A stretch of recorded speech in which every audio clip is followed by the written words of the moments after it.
Presidente Duterte para sa inyo! He's amazing. He's great. He's good. Are you happy?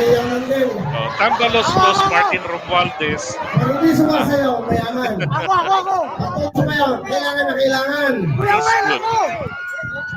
He performs well as a House Speaker.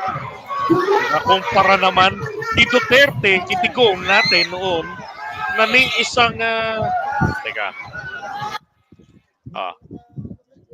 eto Ronnie, pagtanong mo na sa ibang mga DBS vloggers, pati ron sa Baboy Ramo, tanong mo na, kamusta ang performance ni Digong nyo doon po sa Kongreso? Nung siya ay mambabatas, malakas ang katawan, malinaw ang isipan, malinaw ang mga mata.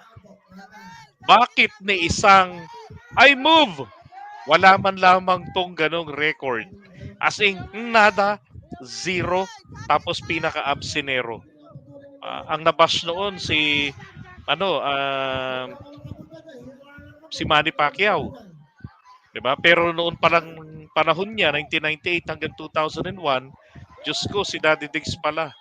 Pero nakakahiya naman po para sa isang kongresista na ni isang motion, yung I move, hindi man lamang po nagawa. Grabe. Pero yung sahod, buwan-buwan kompleto with bonuses.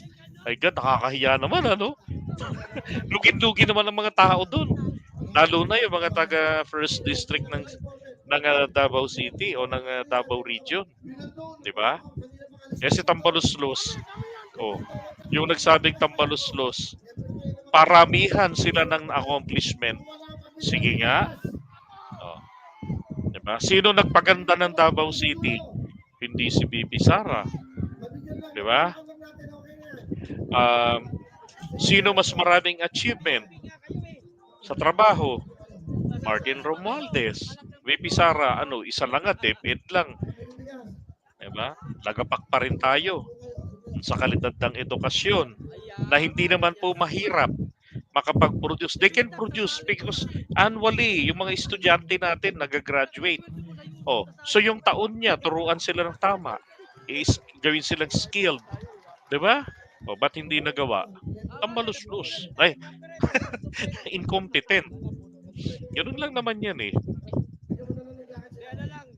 Kala mo di ka sasagutin. Di ko lang nakita tanong mo.